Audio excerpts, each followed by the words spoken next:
Hello, this is me, Erika Stahl von Holstein. And this is me, Luca De Biase. Welcome to Reimagine Talks, the podcast that challenges the way we think. Today we're very excited to be here with Mr. António Vitorino to reimagine migration, one of the most polarizing topics of our time. António Vitorino has an outstanding career as a lawyer and policymaker in Portugal, the European Union, and the United Nations system. He's been a judge in the Constitutional Court in Portugal, Minister of the Presidency and National Defense in the government of António Guterres, current UN Secretary General, and he has been European Commissioner for Justice and Home Affairs.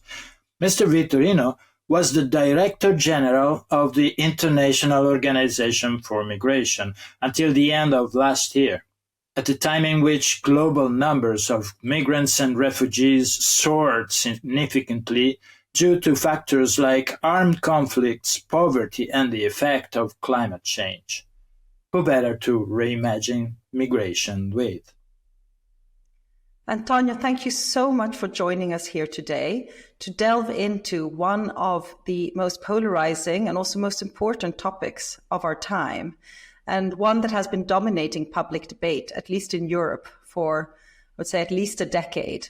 So, having been at the heart of this debate for a very long time, what do you mean when you say migration, and why do you think it's so important to reimagine how we talk and think about this concept? It's a great pleasure to join the Reimagine Europe talks with a subject that definitely is on the front page everywhere in the world, particularly in Europe. You know, migration is one of the oldest realities of humankind. Humans have always migrated, have always been on the move. And we can make some distinctions about migrants and refugees, but at the end of the day, migration means that people is in search whether of a better life in a place different from the place where they were born. People can migrate for study. People can migrate for love, including. And each time more and more people migrate because of poverty, because of climate change, because of bad governance. So the reasons are multiple. But in fact, it means that people is in search, those who migrate are in search of a better life in a different country from their own. This reality has always been with us. You should remember that the United States were populated by Europeans in the 19th and 20th century that migrated from Europe to the US. That's why we say that the US is a melting pot. Also in Europe, you have lots of examples of people who migrated, particularly after the Second World War, and that was the origin of the International Organization for Migration. So it's a permanent reality. Today, migration is changing its pattern. The flows are very flexible, and the numbers are indeed on the rise. And that's what is at the core of the current debate. And causes of migration like climate change, war are not going away. And this is a problem for everything, but also for migration.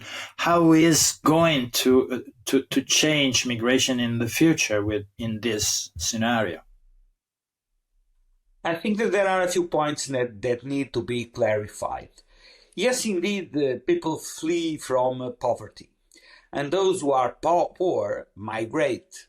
But the reality today is that a large number, if not the majority of those who move, are middle class, are not the poor of the poor. Because even to migrate, and here I include regular migration, but also irregular migration, you need to have some money to move, some money to travel. And therefore, the idea that only the poor migrate is a wrong assumption. Secondly, sometimes it's very difficult to say that there is one single cause for people to migrate. Quite often, there are several relevant causes for migration. For instance, you mentioned climate change. Yes, climate change is becoming each time more and more a driving force for people to move. But for the time being, the vast majority of those who move because of climate change, they don't cross international borders. They just move inside the same country. They are what we call the internally displaced people. But of course, we cannot exclude the possibility that if they don't find solutions for their lives when they move inside the same country, they will start moving across international borders and they can become migrants. Even more, out of the 14 countries that are more impacted by climate change, so where climate change is a driving force for movement, 12 of them also know conflicts. And when you are in front of a person that has moved, it's very difficult to say what was the main cause, if it was climate change or if it was conflict. But the fact that conflict and climate change playing together, they are at the root of the decision, which is always a tough decision for people to start moving. The second point I would like to make is that in our mindset here in Europe, we see migration as a south-north movement. Everybody wants to come here. Well, in fact, the figures show that the continent that has more migrants is Asia. Secondly, that flows from south to south, which means from a country in the global south to another country in the global south, are much more relevant than the flows from south to north. You look to Africa, for instance, and in Europe there is a narrative about we are being invaded by Africans. Well, in fact, only 16% of those Africans that migrate, they move to Europe. Because more than 80% of the migrants from an African country go to another African country. This means that migration is quite often an intra-regional process more than an international process. And if you compare the figures, in Europe last year, you had 200,000 people arriving in an irregular way. You have, at the southern border of the United States, in Mexico, 2 million people waiting for an opportunity to enter the US. So you need to keep proportion. You need to keep your eyes on realities and on the figures, and you need to fight back the distortion that some narratives bring along about the realities of migration. This is fascinating. Talking as somebody whose family went from north to south, as a Swede growing up in Italy and now living in Belgium, also regional versus this big international that you're talking, I find it very interesting, all these things that you're mentioning with these wrong assumptions and the fact that we have certain ideas in mind when we talk about migration that might not echo the reality out there. In your experience, how harmful is it that we have these unfounded assumptions or assumption based on narratives, maybe, as opposed to looking really at the reality out there in terms of being able to deal effectively with the real concerns and the real challenges that migration poses, as well as the opportunities? Erika, you are quite right. The distortion of the reality creates a problem, an additional problem that deviates people from what is essential when it comes to migration challenges. And one thing I always emphasize is that this is a policy area where perceptions and realities are very much far apart. And you cannot ignore realities, but you cannot ignore perceptions. And so you need to address both at the same time, even if sometimes perceptions are so wrongfully made that they drive us apart from reality. But if you expect just to address wrong perceptions, that will not change realities. But if you act on the realities, you cannot ignore the social and cultural environment in which migration operates, and you need to address perceptions. So it's a double challenge, perceptions and realities. You are a very good example. You know that which is the country in Europe who gets more money from remittances from their migrants abroad? It is France. France is the country that has more income in their national budget coming from migrants. My own country, Portugal, 3% of our budget comes out of migrants' remittances. 3% is also the figure of European funds that Portugal benefits from being member of the European community. So there is an economic reality here that cannot be ignored. But the economic argument will not do the case, because we have to deal simultaneously with the economic and social reality of migration, but at the same time with the cultural and identitarian approach to migration. And the economic arguments, no matter how powerful they are, they will not address the sense of insecurity, the sense of fear, of anxiety that exists in many societies because of migration. And this opens up a new avenue for discussion. Migrants are a very easy scapegoat. Migrants are presented as the source of all evils by populists and by unscrupulous politicians. But in fact, even if we had the most perfect migration policy, we would not solve the social problems that are the deep root causes of anti-migrant feelings.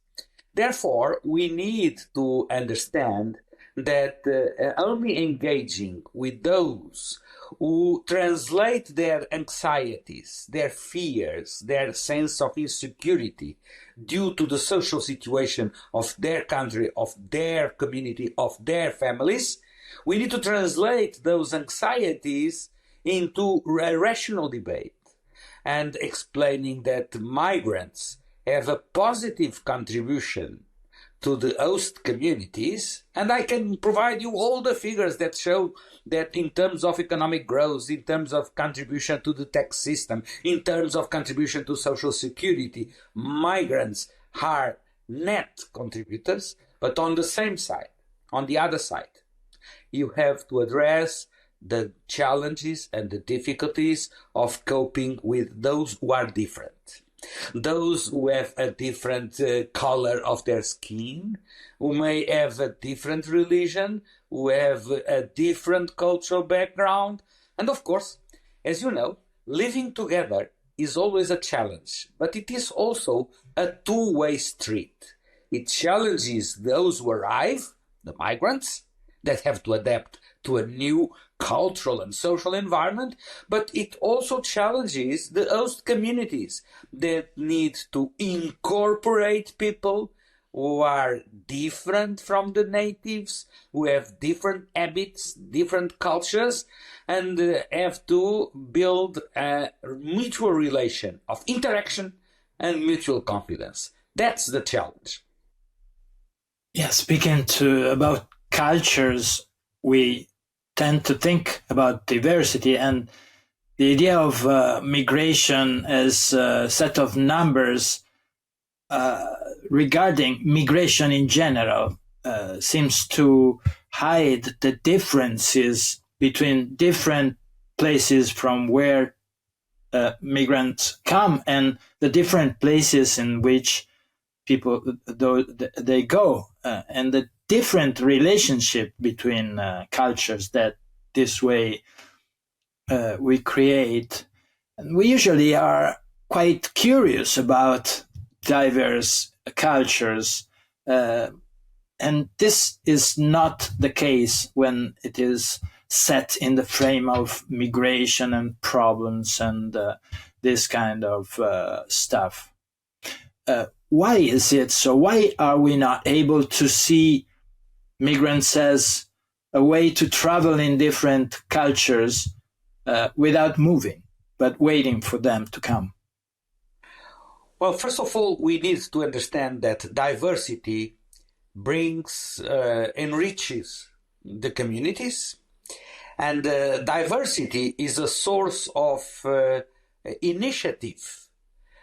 Migrants are usually young people or people at a young age who bring energy, who bring a strong will of winning in the new societies, and they contribute to the renewal of generations of countries of destination that in many cases, like in Europe, are fast aging countries.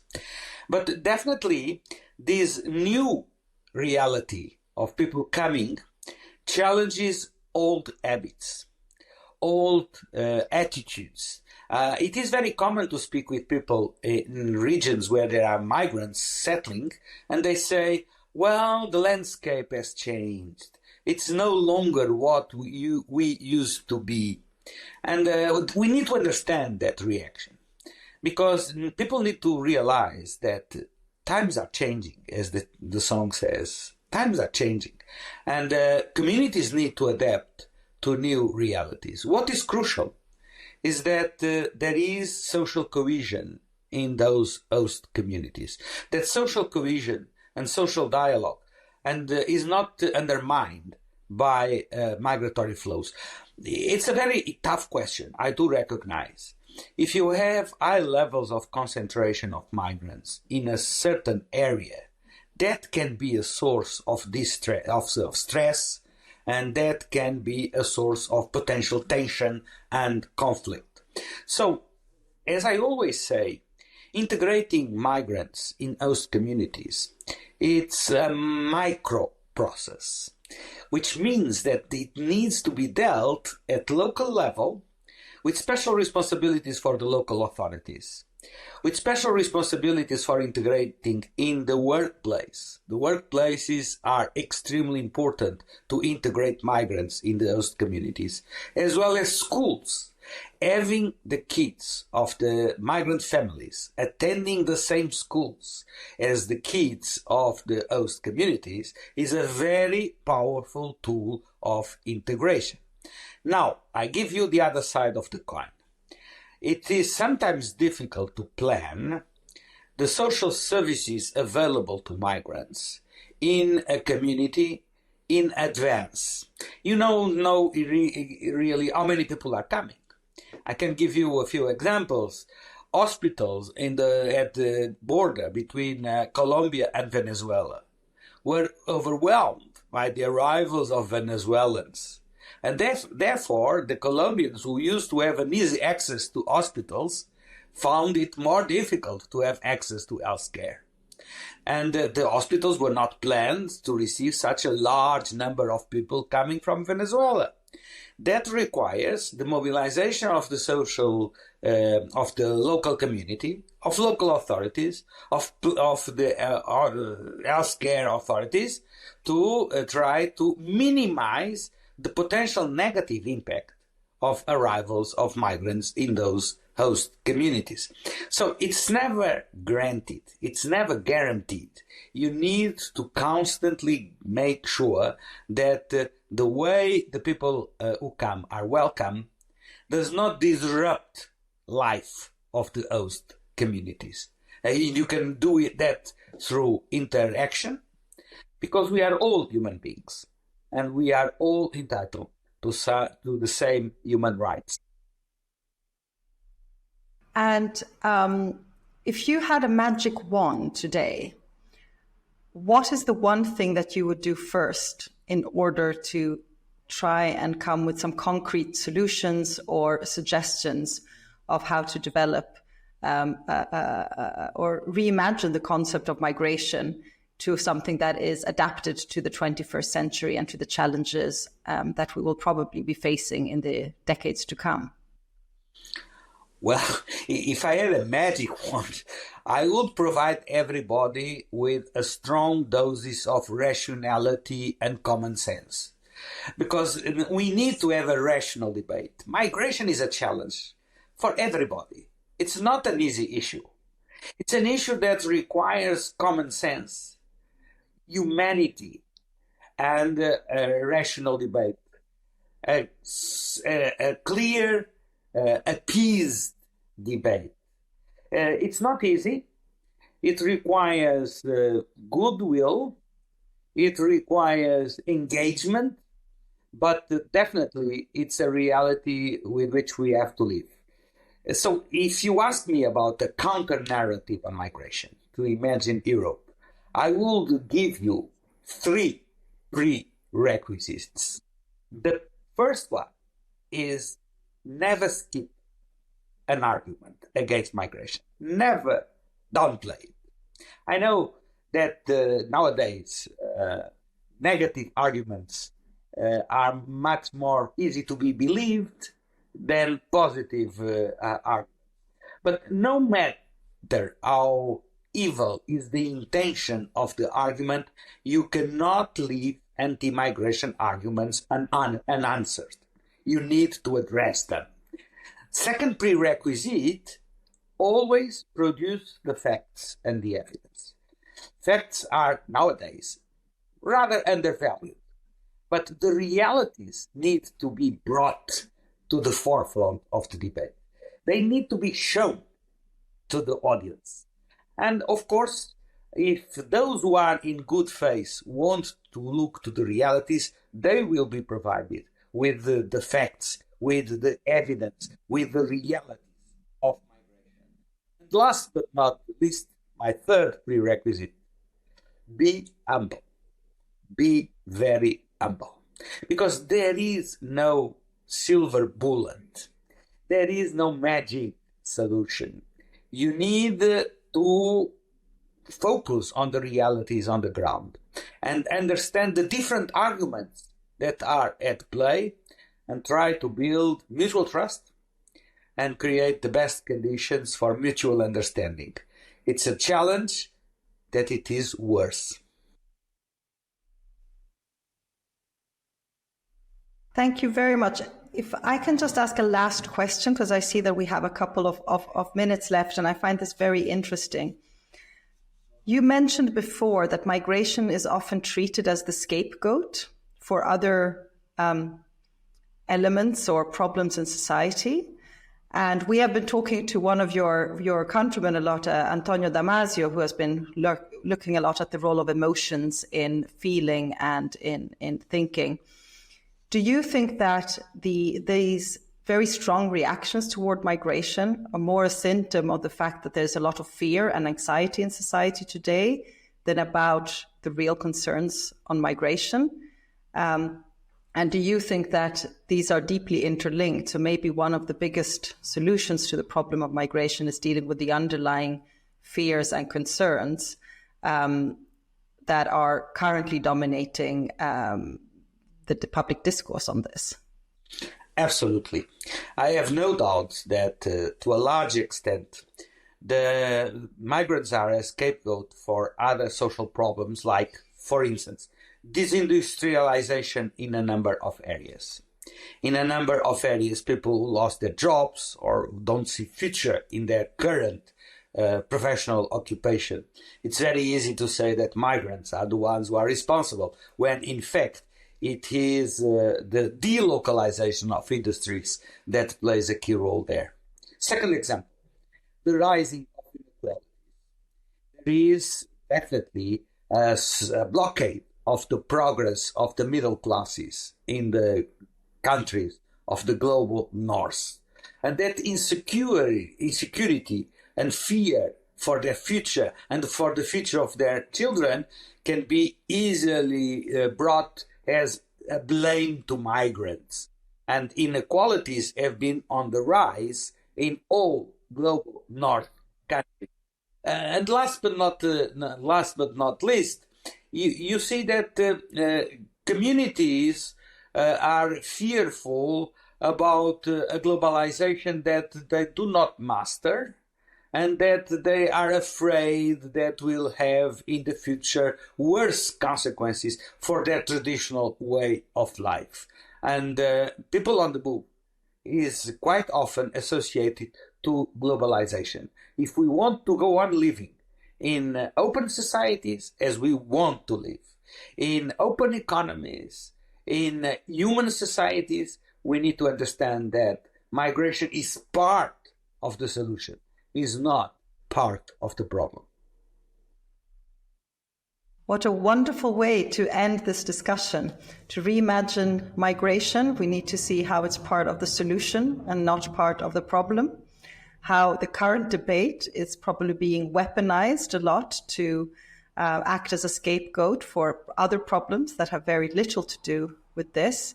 And that actually, if we focused on this in a different way, there are very real ways and very real examples of how to approach both migration, but also integration that you mentioned, in a way that can work in a very different way and to the positive, as opposed to, as it is seen today, as a negative. So a lot of food for thought there. Let's hope that we can manage to reimagine migration in the near future, because it's definitely something that we see is very necessary. But I want to give a big thank you, António Vitorino, for joining us here and for sharing all your experience and expertise with us, and to give these really important starting points for how we can reimagine migration and why it's such an important topic to reevaluate. Thank you very much. Thank you, Erika. Thank you, Luca.